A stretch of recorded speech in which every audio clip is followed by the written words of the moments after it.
I'm 87 years old, and I wake up before the sun because it's the only time the house doesn't feel like it's closing in on me. It's quiet in a way that isn't peaceful, just empty. The kind of quiet that reminds you of who isn't there anymore. I live alone now.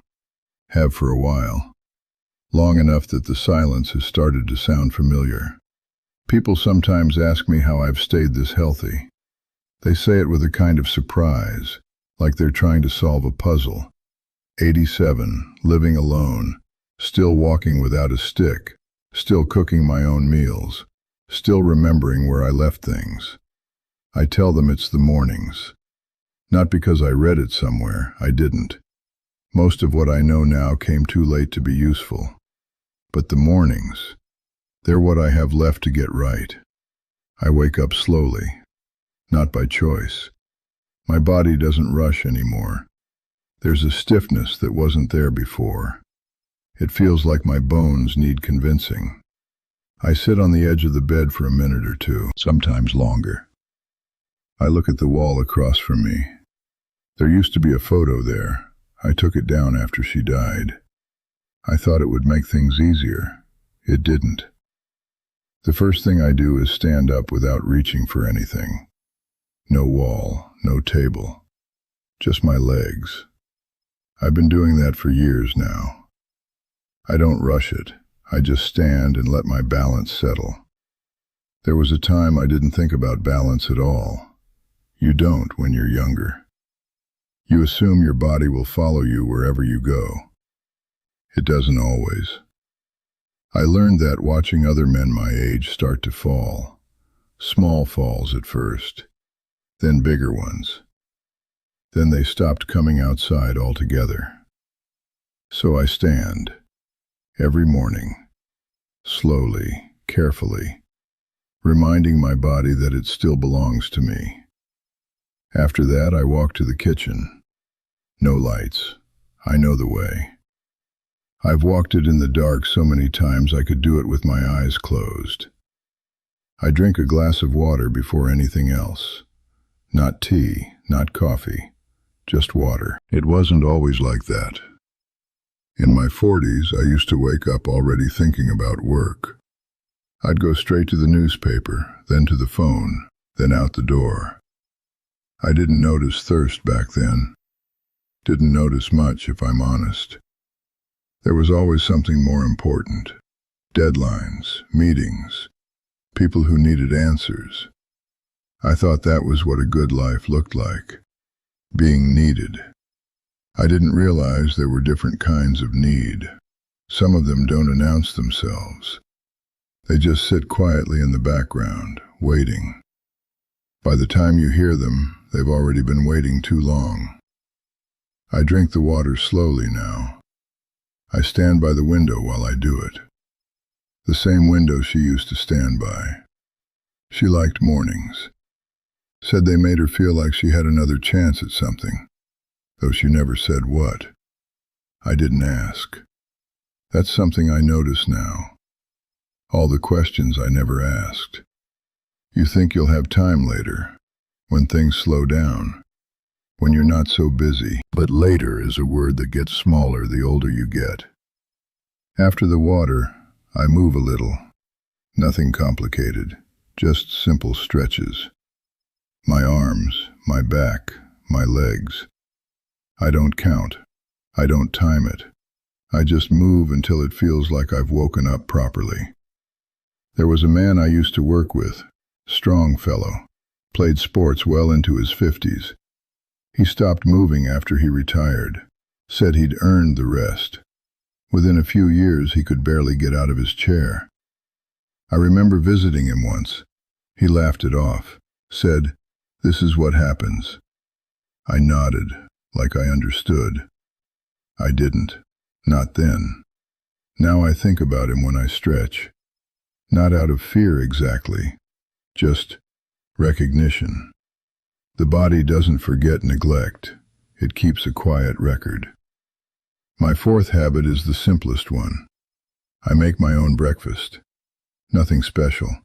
Eggs, sometimes porridge, a piece of bread. I don't skip it. For years I did. Coffee was enough, or so I told myself. Mornings were always rushed back then. There was no time to sit, no time to chew slowly, no time to notice taste.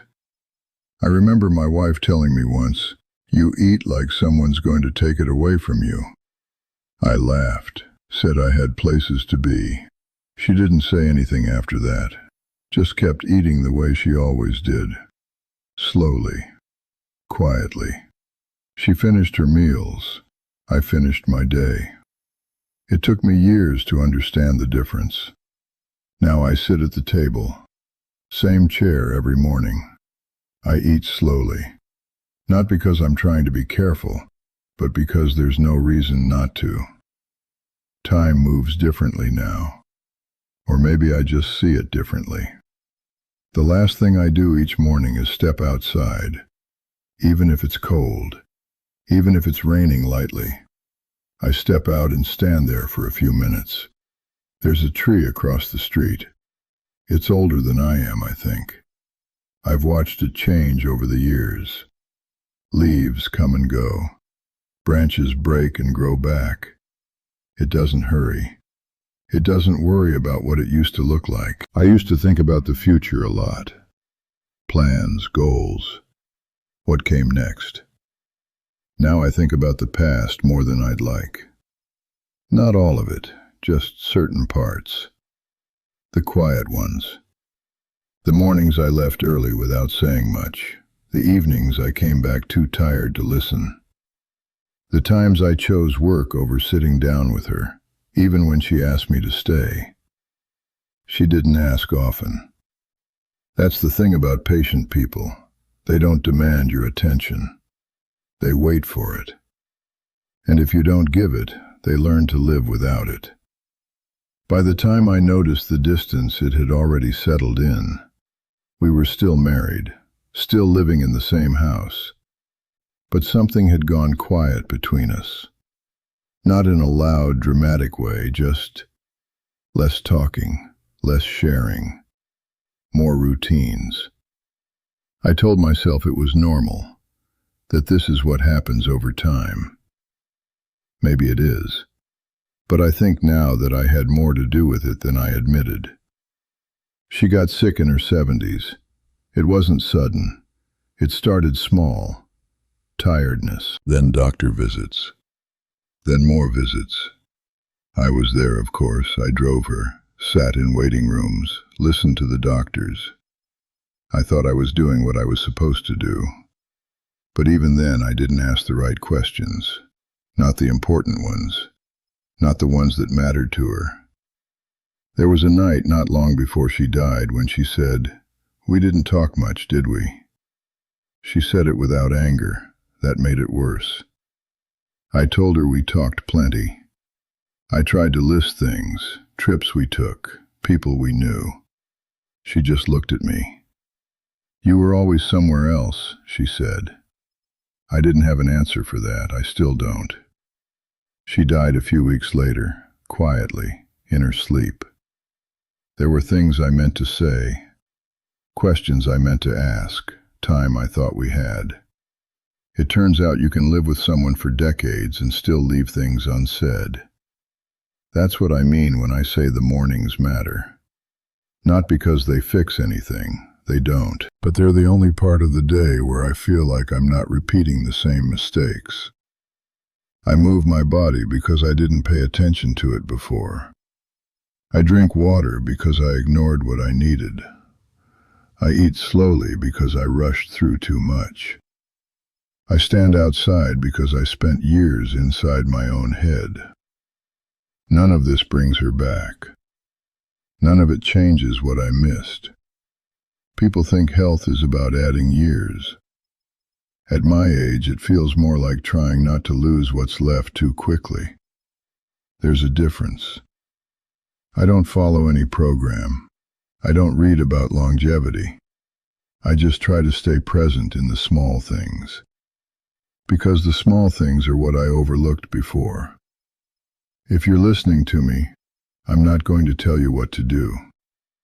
I spent most of my life thinking I knew what mattered. I was wrong about more than I'd like to admit, but I will say this. Pay attention to the ordinary moments, the quiet conversations, the slow mornings, the times when nothing urgent is happening. That's where life seems to sit.